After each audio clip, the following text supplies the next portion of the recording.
في الدين والدنيا والآخرة على هذه النية وعلى كل نية صالحة جامعة شاملة من خيرات الدنيا والآخرة بجاه خير البرية وإلى حضرة النبي محمد صلى الله عليه وآله وصحبه وسلم. الفاتحة. أعوذ بالله من الشيطان الرجيم. بسم الله الرحمن الرحيم. الحمد لله رب العالمين الرحمن الرحيم مالك يوم الدين إياك نعبد وإياك نستعين اهدنا الصراط المستقيم صراط الذين أنعمت عليهم غير المغضوب عليهم ولا الضالين آمين.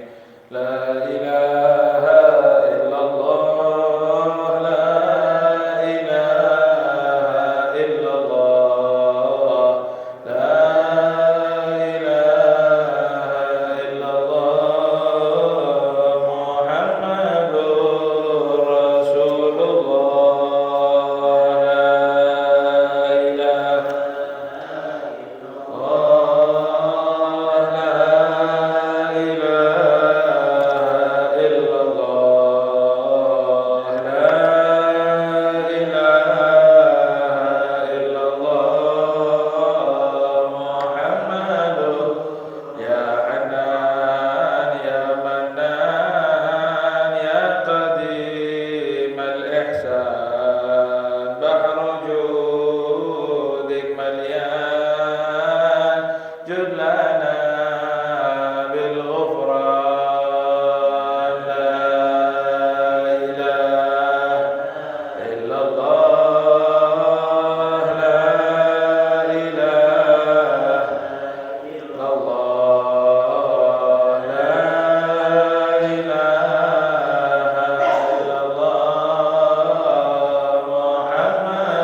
ونستغفره ونعوذ بالله من شرور أنفسنا ومن سيئات أعمالنا من يهد الله فلا مضل له ومن يضلل فلا هادي له اللهم صل وسلم وبارك على سيدنا وحبيبنا وقرة أعيننا وطبيب قلوبنا محمد مفتاح باب رحمة الله عدد ما في علم الله صلاة وسلاما دائمين بدوام ملك الله وعلى آله وصحبه ومن والاه ولا حول ولا قوة إلا بالله رب اشرح لي صدري ويسر لي أمري واحلل عقدة من لساني يفقه قولي اللهم لا سهل إلا ما جعلته سهلا وأنت تجعل الحزن إذا شئت سهلا اللهم سهل لنا حفظ العلوم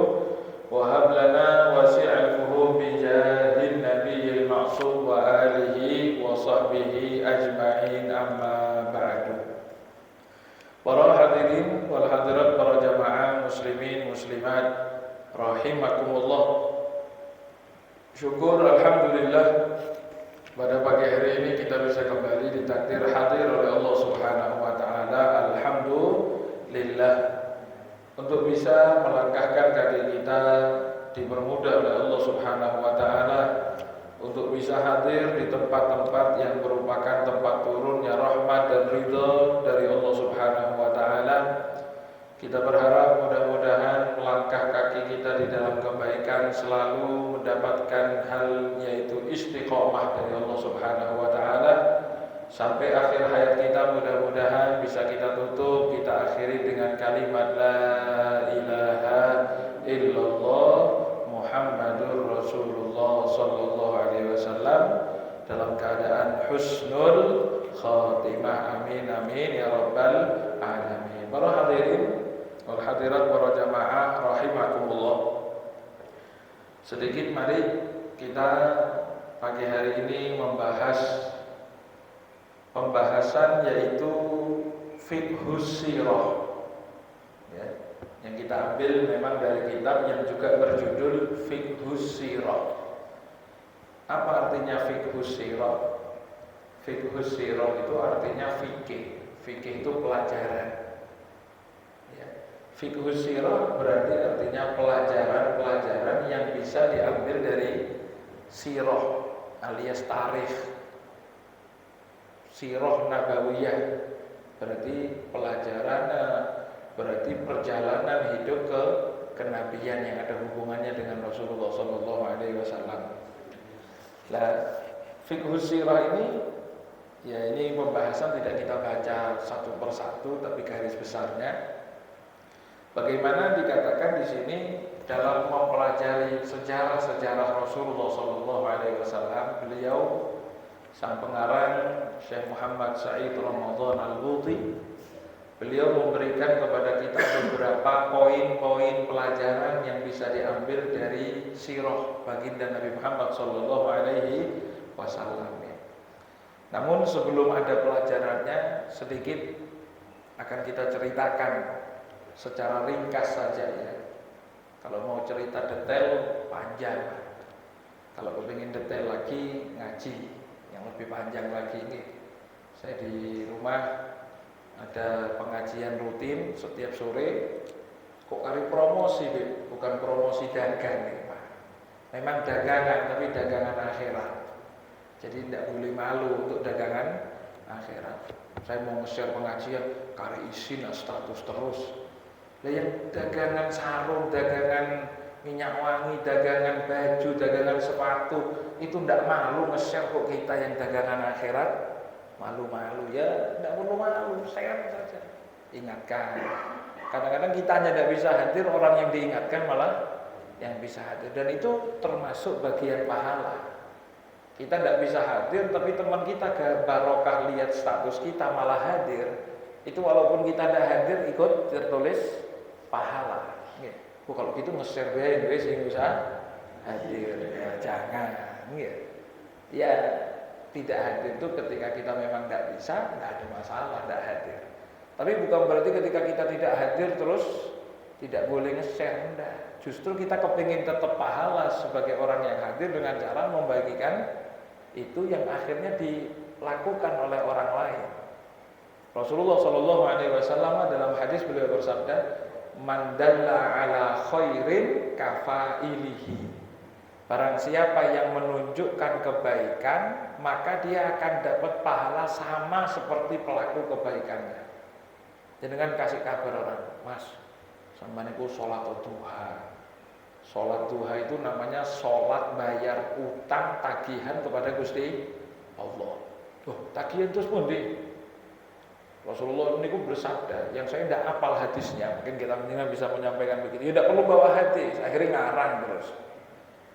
Pokoknya yang saya dapat ngaji niku setiap persendian kita ini setiap hari harus bayar tagihan. Andai kata tagihannya tidak dibayar, kok moro-moro mengsle. Apa mengsle itu? Seleo, miring. Itu jangan salahkan Gusti Allah. Kok mengsle iki padahal kan saya tagihan belum bayar dipateni kok kamu. PLN itu kalau tidak dibayar dicabut terus pelanggan ngamuk-ngamuk gitu. Sampai niki kok cabut-cabutan. Ya kan kerja PLN kan gampang. Sampean enggak bayar. Ya kan besok insya Allah saya bayar. Ya besok tahu urip namane. Ya begitulah. Persendian kita ini yang berjumlah kata ulama 360 persendian sehingga tangan kita bisa gerak begini, bisa muter begini, leher bisa noleh, dangak, turun, kanan, kiri, depan, belakang, muter begini. Ini persendian-persendian, ini semuanya ada tagihannya. Ternyata tagihan itu andai kata diuangkan berapa coba? Coba saya mau tanya, harganya 1 kali, jangan leher sudah, harga tangan ya. Tangan ini sampai kalau disuruh bayar supaya tidak mengsre lagi, berani bayar berapa? Keseleo truk miring Pak. Oh itu pengobatan berapa ratus ribu, pijet, gagal pijet ke apa sekarang yang pengobatan yang rame itu krek-krek itu, kretek, oh akhirnya terakhir operasi berapa juta, itu cuma mengsle 1. Jadi andai kata disuruh bayar berapa? Ya jangan jauh-jauh lah, per sendi 1.000 saja. Berarti kalau 360 ribu. Wah, berarti setiap hari tagihan 360 ribu. Kurang sedikit mengsle tidak bisa noleh. Apa ini? Durung bayar. Ternyata Gusti Allah tidak nagih 1.000 Pak. 2 rakaat sholat duha itu sudah sama seperti bayar tagihan persendian kita sehingga dijaga oleh Allah Subhanahu wa ta'ala. Wih, apik ya, iya. Sampai sholat, saya belum istiqomah, tapi ayo mudah-mudahan istiqomah. Kok subhanallah, dulur jenengan, konco, itu melakoni sholat duha, itu walaupun panjenengan belum bisa istiqomah, tapi dapat pahala duha. Seperti itu. Dan dalam hadis lain yang lebih panjang, Kanjeng Nabi beliau bersabda, tanpa mengurangi pahala orang yang dikasih tahu. Jadi kalau jenengan habis dikasih tahu melakoni, lah, saya tadi dikasih tahu Mas Geka, karya enak berarti untuk pahala kono. Pahala saya lah berkurang, tidak berkurang sama sekali. Sama sekali tidak berkurang. Dengan apa bayarnya? Bayarnya dengan sholat duha. Nah itu contoh saja, okay? Makanya hadirin rahimakumullah, mudah-mudahan kita termasuk orang yang istiqomah di dalam kebaikan dan di dalam menyebar kebaikan. Nah, kalau memang mau pelajari sirah lebih panjang lagi, ya kan tadi judulnya promosi nih, ya monggo bisa hadir atau live streaming saya pribadi ataupun pengajian-pengajian para asatidz, para ulama, para kiai yang lainnya, monggo silakan banyak di mana-mana. Saya pribadi membahas urunut mulai cerita Kanjeng Nabi sebelum jahiliyah sampai selanjutnya ya. Di hari-hari ini kita masih masuk ke pembahasan tentang orang-orang pertama yang masuk dalam dakwahnya Rasulullah SAW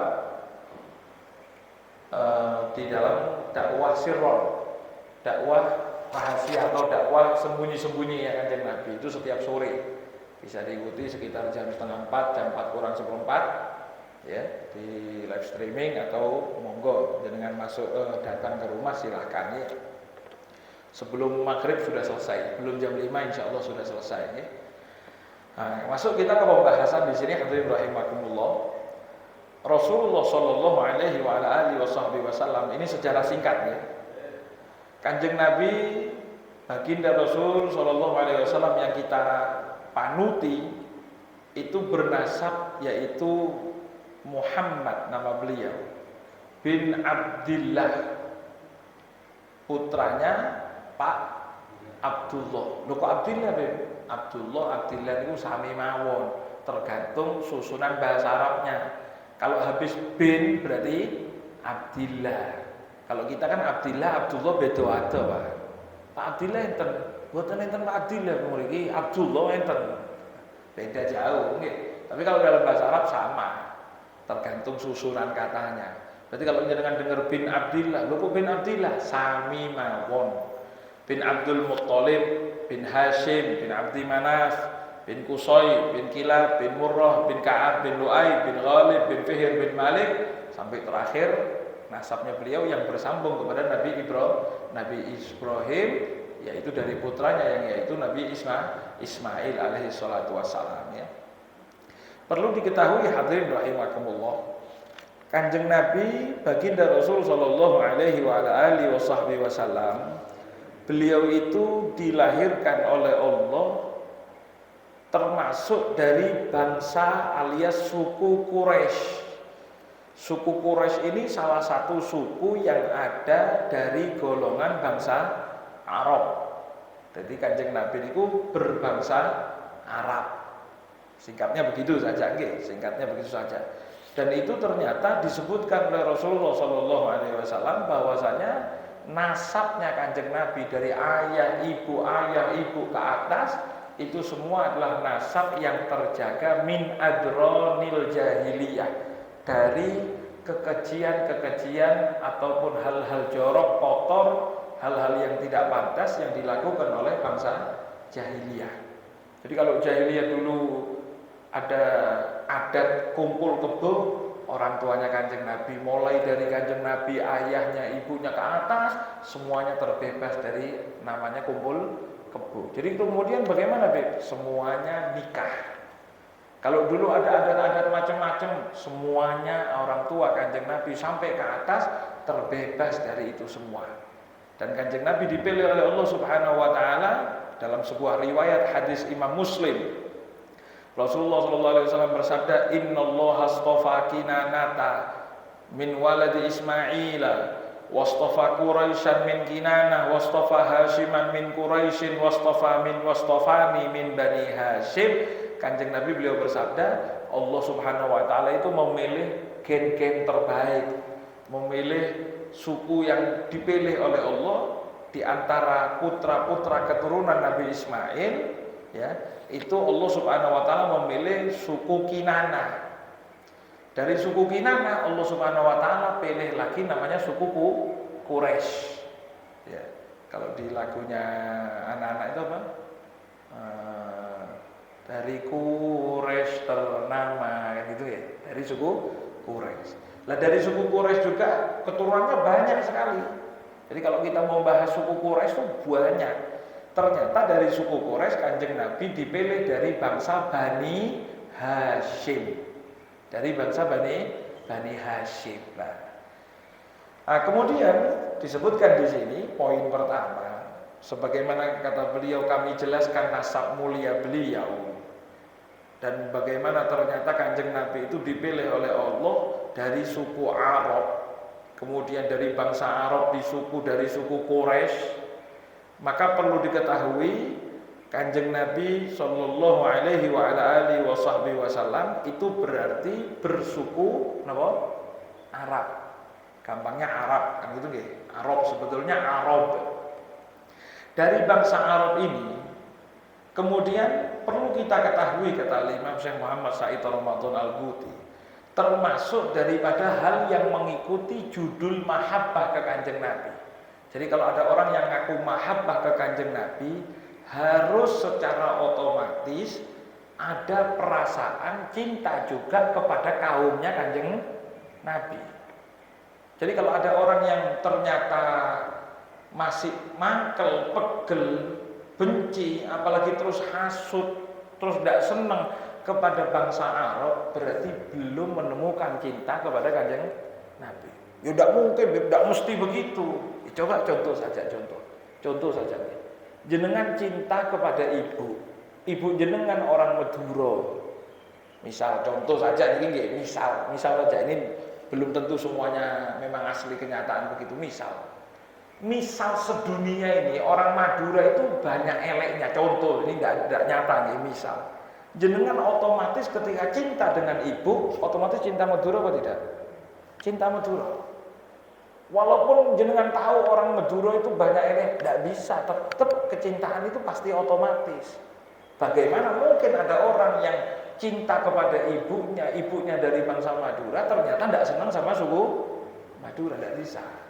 Kalau cinta kepada personalnya itu masih boleh, silahkan, tergantung kan ya. Saya ini sama Madura tidak ada masalah, cuma sini nyalaan, saya punya kerjaan diganggu, saya punya ini, monggo silahkan, tapi jangan disikat Madura nih, tidak ada salahnya Madura itu Pak. Nah kan seperti itu nih. Apalagi cinta ini cinta kepada Kanjeng Nabi. Cinta kepada Kanjeng Nabi itu harus melebihi bapak, melebihi cinta kepada ibu. Sehingga secara otomatis kata beliau ya, sesuatu yang berhubungan dengan Kanjeng Nabi, karena kecintaan kita kepada beliau itu pasti akan membawa cinta kepada apapun yang berhubungan dengan Kanjeng Nabi. Jadi apapun yang hubungannya dengan Kanjeng Nabi itu akan secara otomatis jadi kecintaan kita. Makanya Rasulullah SAW dalam hadis sahih Kanjeng Nabi beliau bersabda begini, bughdul Arab nifaqun. Kanjeng Nabi beliau mengatakan, benci kepada Arab itu tanda-tanda hati yang munafik. Loh, apa hubungannya? Kan saya boleh-boleh saja benci atau tidak senang sama bule kan, tidak senang sama turis, tidak senang sama monggo silahkan. Tapi ketika itu hubungannya dengan Kanjeng Nabi, maka harus otomatis cinta juga dengan sukunya Kanjeng Nabi. Dan itu sebuah sebuah tolak ukur sebetulnya untuk diri kita. Hati kita ini masih tidak senang tidak sama Arab. Kembali lagi nih, ke personalnya tidak masalah. Sampai punya masalah tukaran sama orang tidak seneng, kok ternyata yang sampai tukaran itu orang Arab. Saya mangkel Beb, ini nyalaan, saya ini tidak ada masalah. Tapi kalau Arab maning, lah itu yang berbahaya. Bukan saya yang ngomong, Kanjeng Nabi yang dakwah, bughdul Arab nifakun, benci kepada orang Arab, benci kepada Arab, baik itu suku atau bangsa atau yang lainnya, itu tanda kemunafikan. Ada satu sahabat yang bukan orang Arab. Sahabat ini namanya Salman Al-Farisi. Sayyidina Salman Al-Farisi. Sayyidina Salman Al-Farisi ini bukan orang Arab, orang Persia. Persia itu bukan Arab. Kalau sekarang Persia itu mana? Iran gitu ya, sekitar Iran, Pakistan. Itu bahasa-bahasanya bahasa Persia.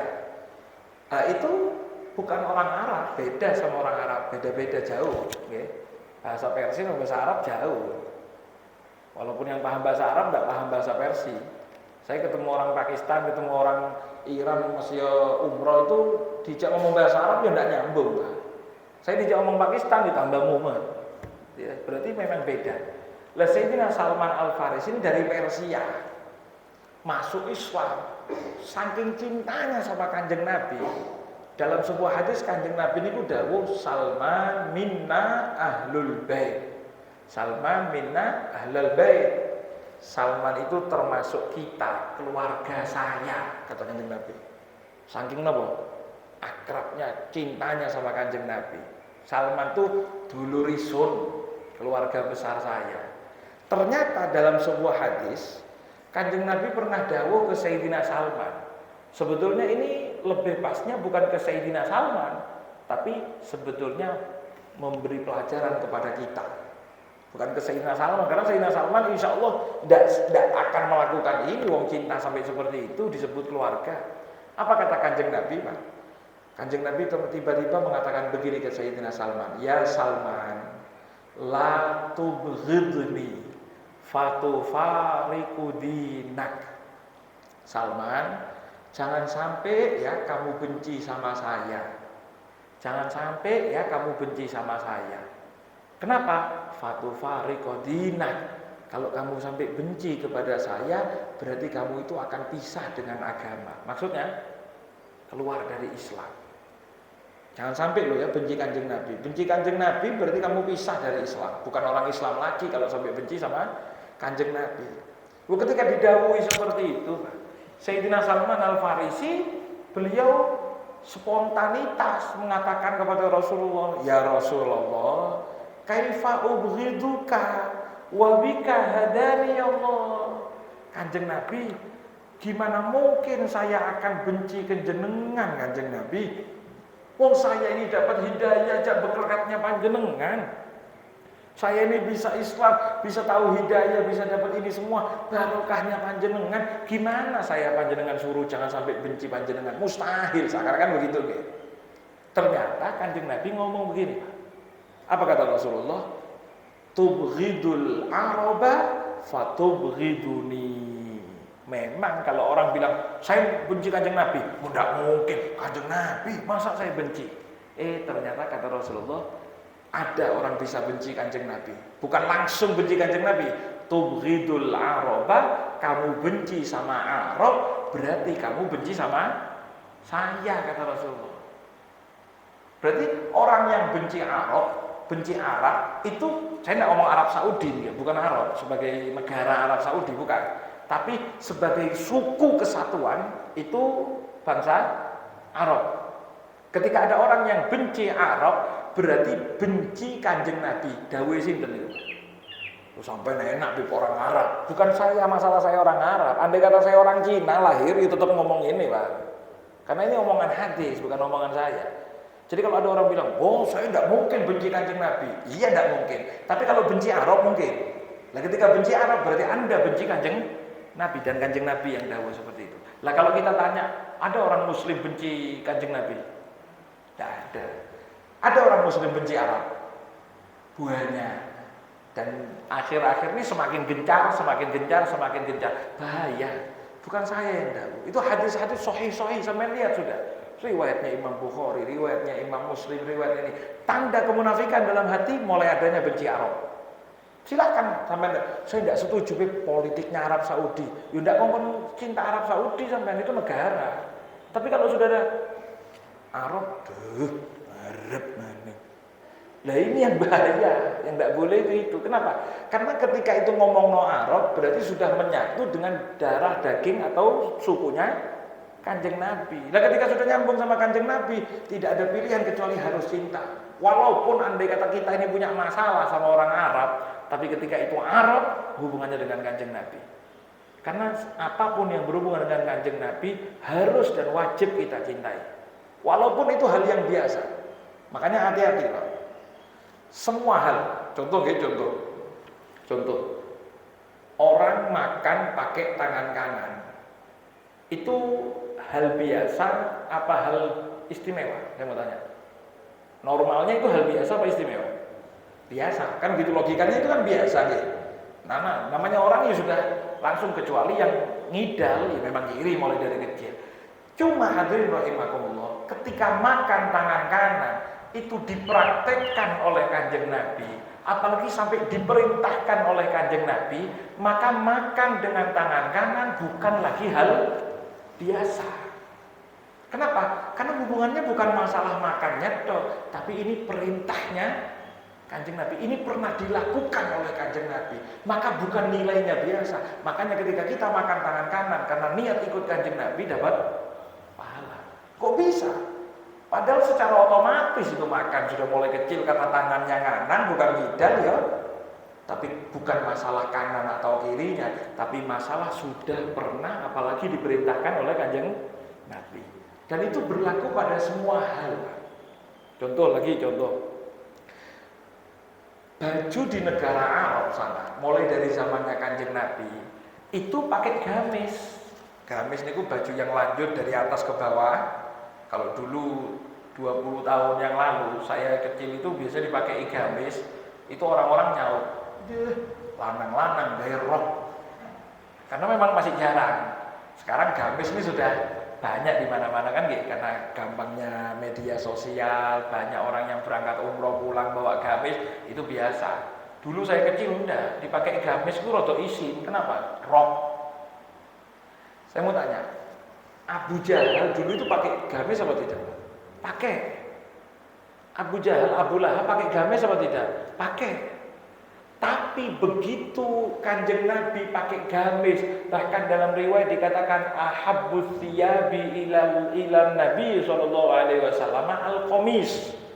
Baju yang paling disenangi sama Kanjeng Nabi itu gamis. Jadi kalau Kanjeng Nabi itu pakai sarung, iya pakai. Kanjeng Nabi pakai baju-baju yang lain, pakai. Kanjeng Nabi pakai apa namanya? Mungkin kalau sekarang kok hem, pakai. Tapi yang paling disenangi sama Kanjeng Nabi namanya gamis. Itu begitu Kanjeng Nabi cinta, apalagi pernah pakai, diriwayatkan Kanjeng Nabi senang sama gamis, maka sekarang judulnya bukan lagi gamis sebagai pakaian Arab, tapi gamis sebagai pakaian Kanjeng Nabi. Ketika kita pakai gamis karena niat niru Kanjeng Nabi, pahala. Wes, gamis itu Abu Jahal pun pakai gamis. Ya lihat-lihat sampai pakai gamis niru Abu Jahal apa niru Kanjeng Nabi?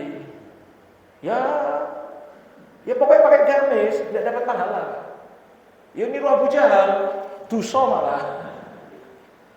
Ya kan berarti kan sama-sama gamisnya, tapi ketika kaitannya dengan Kanjeng Nabi, maka berubah jadi syariat. Berubah langsung jadi hukum agama, langsung berubah jadi sunnah. Makan saja yang tabiat manusia itu sudah berubah jadi syariat, langsung jadi pahala. Bagaimana dengan pakaiannya Kanjeng Nabi? Maka berubah jadi, makanya kalau ada orang yang ngomong imamah, atau imamah sampai imamah itu surban yang dililitkan di kepala. Ini namanya imamah. Surban itu kalau dipakai di sini namanya rida. Ini apa? Rida. Bahasa Indonesia ini surban. Ini rida.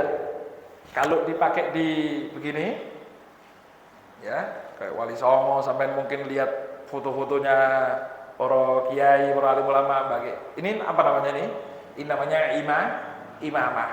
Kalau dipakai seperti ini, Pak, mohon maaf, dipakai seperti kerudung, ya mungkin nanti kalau lihat dulu Mbah Yai Hasan Abdillah, Glenmore, atau foto-fotonya Mbah Yai Hamid, kan begini nggih? Ya, dipakai seperti kerudung, itu nama bahasa Arabnya toilasan, napa? Apal kira-kira? Kalau ndak apal, ndak usah ngapal, ndak apa-apa. Surban, ya surban. Surban. Lah cuma hadirin rahimakumullah, bangsa Arab dulu termasuk Abu Jahalnya yo pakai imamah, pakai begini. Cuman ketika Kanjeng Nabi itu pakai imamah, Jumatan Kanjeng Nabi pakai imamah, dalam banyak kesempatan Kanjeng Nabi pakai imamah, maka nilainya imamah sekarang bukan baju biasa, tapi baju yang merupakan sunnah.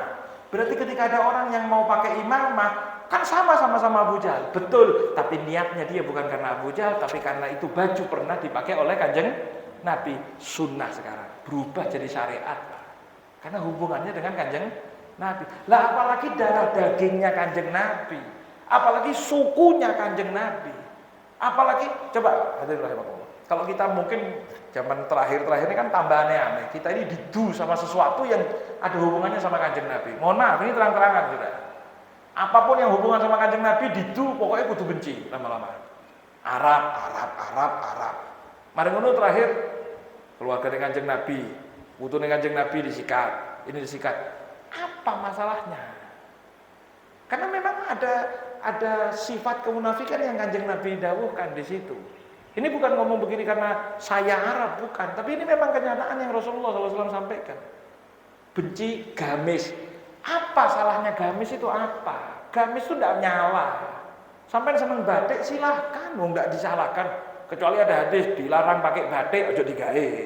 Lo batik nasionalis silahkan, bagus. Apalagi menunjukkan kecintaan kepada budaya negara, bagus silahkan. Tetapi wayahe gawe gamis, aja disalahno. Kenapa? Karena ini hubungannya sama Kanjeng Nabi. Sama putune Kanjeng Nabi musuhan. Sukune Kanjeng Nabi musuhan. Adatnya Kanjeng Nabi musuhan. Iki niatnya musuhan sama gamis apa sama Kanjeng Nabi sih hakikatnya? Dan ini bahaya, Pak. Memang seperti itu. Makanya ulama di antara nasihat yang disebutkan dalam kitab-kitab pengajaran kepada anak kecil. Jadi kan kalau punya anak kecil, putra, di antara yang wajib diajarkan kepada anak kecil itu cinta kepada Kanjeng Nabi. Diajarkan Kanjeng Nabi itu dari suku Quraisy itu dari bangsa A, supaya ketika kita kecil sudah ada masuk di otak kita, jangan sampai macam-macam sama suku Quraisy, jangan macam-macam sama adat-adat yang dilakukan oleh Kanjeng Nabi. Nah kalau kita ngomongkan sahabat jauh, Pak. Sahabat itu jangan ngomongkan sesuatu yang dilakoni Kanjeng Nabi terus jadi sunnah, tidak. Untuk urusan naluri ini apa? Naluri ini kan bawaannya diri. Bawaan diri itu tidak bisa dirubah. Normalnya itu tidak bisa dirubah, betul? Saya mau tanya, jenengan seneng warna apa? Siapa namanya? Siapa? Seneng warna apa? Hijau. Saya rubah besok seneng kuning aja ya. Bisa enggak? Bisa. Enggak bisa. Mau sampai apapun ya hijau. Meskipun punya bojo moro-moro seneng kuning, insya Allah tetap enggak berubah. Oh saya saking cintanya sama istri saya, Beb. Istri saya seneng kuning, saya seneng kuning. Ngacak. Istri saya seneng pink, Beb. Saya ikut seneng pink mulai sekarang. Ngapus. Enggak mungkin. Kenapa? Karena itu naluri. Tapi Pak, hadirin wal hadirat rahimakumullah. Para sahabatnya Kanjeng Nabi itu untuk urusan naluri pun bisa ikut sama Kanjeng Nabi. Bukan urusan kebiasaan, naluri. Contoh, para sahabat di antaranya Sayyidina Anas bin Malik radhiyallahu taala anhu wa arda. Sayyidina Anas bin Malik itu pernah lihat makan sama Kanjeng Nabi. Di antara makanan yang disuguhkan sama Kanjeng Nabi di tempatnya, itu ternyata ada namanya duba. Sayur duba. Duba ini apa? Duba ini itu tuh yang Halloween itu apa biasanya? Labu. Jadi mungkin kalau bahasa kita sekarang ini capcay begitu nggih. Jadi apa? Tumisan, ada wortel, kentang. Nah, di antara yang dimasak sekalian itu ada labunya. Kata Sayyidina Anas bin Malik, saya itu pernah perhatikan Kanjeng Nabi. Ternyata Kanjeng Nabi itu di dalam wadahnya kuah itu yang diambili sama Kanjeng Nabi labunya. Ini kalau sampai ngelihat sop wortel sing dijupuki kabeh, kentangnya ndak pati dijupuki, berarti orangnya seneng wortel. Lah ini kata Sayyidina Anas bin Malik, saya lihat itu Kanjeng Nabi SAW ngambili dubanya, ngambili apa namanya? Labunya, atau kata orang lain apa? Selo ya. Selo, labu. Diambili selonya. Apa kata Sayyidina Anas bin Malik? Mulai saat itu hati saya ini berubah, makanan paling saya senangi adalah labu. Saya mikir itu, kok bisa sampai makanan favorit berubah gara-gara lihat Kanjeng Nabi. Makanan favorit itu, Pak. Sampai makanan favorit apa Mas Kika? Pecel. Terus ngelihat barangkali sampai punya idola, siapa idolanya? Saiki. Ayo yang hobi sepak bola, pemain bola lah. Nggih, yang hobi main bola. Saya sapa sah? Sapa sah? Messi. Hah? Iyalah katakan ya, Del Piero kan. Ternyata dengar kabar Del Piero itu seneng makan tahu. Tidak ada tahu di Italia. Del Piero itu katanya seneng makan pizza. Berubah pecel jadi pizza? Tidak bisa namanya. Del Piero manusia nang ngarep moto ngon mangan pizza sampai tidak seneng pizza, ya muntah nang ngarep Del Piero. Tetapi kenapa sahabat itu sampai bisa berubah? Makanan favorit pun bisa berubah. Karena saking kedekatan cinta. Jadi kalau ada orang yang tanya, kok masih ngenyek Arab? Sudah tidak usah ditanyakan, hatinya ada masalah itu. Karena apapun yang berhubungan. Coba sampean lihat, orang Indonesia sama kucing itu luar biasa, betul. Ngalah-ngalahi binatang lain. Kalau ada binatang lain, kelinci, sampai ngebut terus cit, itu ada kelinci sikat. Tapi ada kucing, kuit, gerubak sampai jatuh. Ketika ditanya, kenapa sampai kok sampai bela nih? Jangan berani, Bib. Ini kualat ini. Kenapa? Binatang kecintaan. Coba bayangkan kucing nih, Pak. Bukan masalah kucingnya. Lah kucing sama kelinci apa beda nih bodoh-bodoh? Binatang, sama-sama lucu. Ya kalau lucu-lucuan kelinci kayak malah. Kecuali kucing Anggora yang lucu-lucu. Lah kalau sama-sama kucing tengah jalan sama kelinci, lucuan deh. Kelucuan kelinci mungkin. Tapi kenapa dibela nih? Bukan masalah kelincinya, bukan masalah kucingnya, tapi masalah binatangnya. Ada hubungannya dengan Kanjeng Nabi. Sampai takut kualat, takut ini. Kadang-kadang gonceng ibu. Gonceng ibu, cuma lihat kucing cikwit, ibu yang montang-manting jatuh, kucingnya selamat. Saya tidak habis pikir, ya Allah, bela nih kucing daripada ibu. Bukan katanya kualat, lu sampai ngelamak sama ibu udah lebih kualat. Kan iya. Lah kalau ini hubungannya sama Kanjeng Nabi itu ibumu, duduk goceng. Makanya itu, tapi sisi positifnya apa? Bagaimana orang Indonesia ini ternyata untuk hubungan apapun yang dengan Kanjeng Nabi itu diperhatikan. Salah seorang sahabat yang mungkin saya sering cerita saya Pak. Namanya Sayyidina Abdullah bin Mas'ud. Sayyidina Abdullah bin Mas'ud ini saking cintanya sama Kanjeng Nabi, di antara yang beliau perhatikan tuh terkenal sebagai juru jaga sandalnya Kanjeng Nabi. Sayyidina Abdullah bin Mas'ud. Itu kalau sudah Kanjeng Nabi ngaji, sandal itu dikempit Pak, dipegang terus sampai selesai pengajian. Ayo saya ngomong sama Pak Yai, endi sing ngempit? Kan enggak ada, paling diamankan di kotak, taruh sudah. Tapi pengajian ngempit sandal enggak ada. Kan iya, kalau ngempit sandal berarti sandalnya larang sampai ngempit sandalnya dewe. Aduh, sandal saya dipegang sama panitia dikempit. Hati-hati langing mariono. Mosok diamankan. Lah itu Sayyidina Abdullah bin Mas'ud begitu cintanya, Pak. Kalau sudah mau pengajian rapi bajunya. Bersih, wangi, rapi, stylish. Ketika sahabat tanya, "Mau kemana bin Mas'ud?" "Mau kondangan, ta." "Weh, cok ngawur sampean. Gimana saya ndak rapi? Sebentar lagi saya ngadepi sandalnya Kanjeng Nabi sallallahu alaihi wasallam." Coba tahu. Urusan sandal bisa rapi dirinya, bisa wangi. Kenapa? Bukan lihat masalah sandal, tapi lihat keterkaitan dengan Kanjeng Nabi. Makanya kalau ada orang bilang Arab itu harus dicintai karena itu hubungan. Sok mentang-mentang Arab, Pak. Mentang-mentang. Ini bukan ngomong mentang-mentang. Ini ngomongkan keterkaitan dengan Kanjeng Nabi. Makanya ketika keterkaitan dengan Kanjeng Nabi itu ada, para alim ulama, para guru-guru kita memperlakukan istimewa luar biasa sampai tidak masuk akal. Kenapa? Hubungannya bukan dilihat dianya, tapi dilihat keterikatannya dengan Kanjeng Nabi. Itu yang mahal. Sehingga apapun sampai dibelani dan lain sebagainya karena keterikatan dengan Kanjeng Nabi. Apalagi tergantung masalah sukunya Kanjeng Nabi.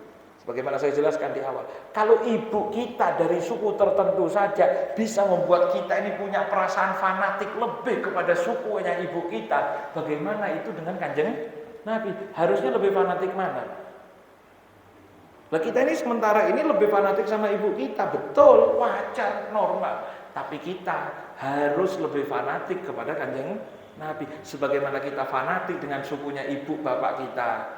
Ya, Beb, ibu saya ini Beb, mungkin bapak saya Madura, ibu saya apa yang dulu sempat rame itu apa?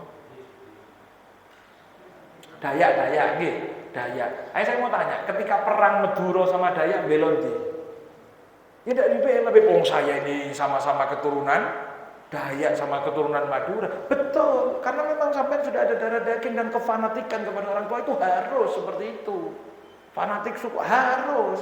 Nah, tapi ketika itu hubungannya dengan Kanjeng Nabi kok tidak iso fanatik, berarti masih belum terlalu cinta. Nah, itu pelajaran pertama yang disebutkan oleh Sayyidina Syekh Muhammad Said Ramadan Al-Buti. Cuman kata beliau, walaupun kita mengatakan Arab itu harus dicintai, hal ini tidak berarti tidak ada kesalahan kepada bangsa Arab.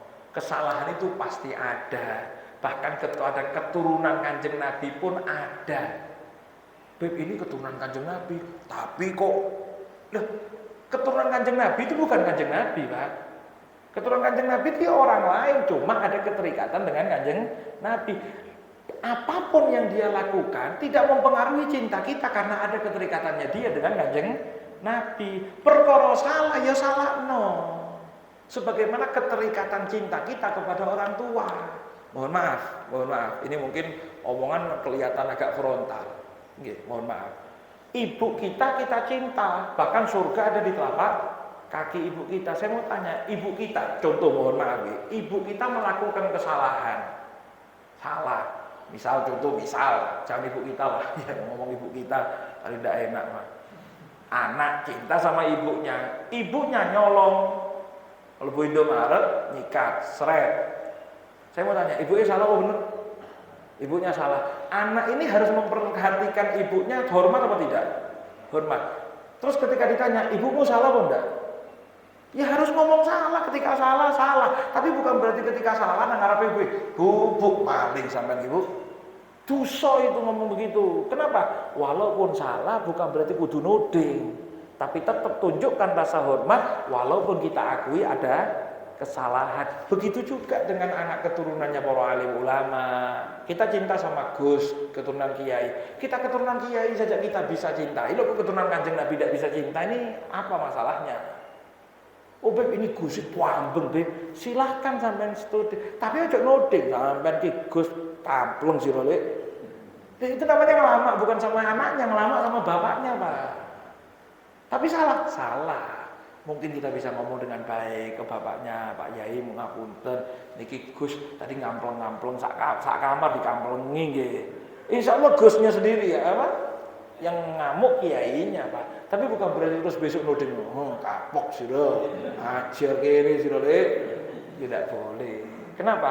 Keterkaitan dengan alim ulamanya itu yang kita lihat. Begitu juga keterkaitan suku dengan Kanjeng Nabi itu tidak bisa dihapus. Sehingga Kanjeng Nabi beliau dawuh, kebencian kepada Arab itu tanda kemunafikan. Berarti kecintaan kepada Arab tanda kecintaan kepada Kanjeng Nabi. Paham sampai di sini nggih? Bukan berarti kita ini didoktrin buta, bukan. Tapi ketika itu hubungannya dengan Kanjeng Nabi memang harus buta fanatiknya, Pak. Saya ini sama Kanjeng Nabi, tidak pakai mikir kudu sama Kanjeng Nabi, harus fanatik buta, ya. Mudah-mudahan panjang umur, sehat walafiat. Insyaallah kita lanjutkan dengan bagaimana cerita Rasulullah SAW dilahirkan di tahun gajah, dan ketika itu ada serangan dan Rasulullah SAW dilahirkan dalam keadaan yatim, meninggal ayahnya, kemudian tidak lama meninggal ibunya, kakeknya, dan yang ngasuh Kanjeng Nabi. Apa hikmah Allah yang Allah berikan di dalam perjalanan hidup Kanjeng Nabi seperti itu? Apa sih? Kok bisa sampai Allah setting seperti itu? Apa hikmahnya? Insya Allah pada pertemuan berikutnya, mudah-mudahan panjang umur, sehat walafiat, mudah-mudahan jadi ilmu yang manfaat. Amin amin ya rabbal alamin. Wassallallahu ala sayyidina Muhammadin wa ala alihi wa sahbihi wasallam walhamdulillahi rabbil alamin. Bisirril Fatihah.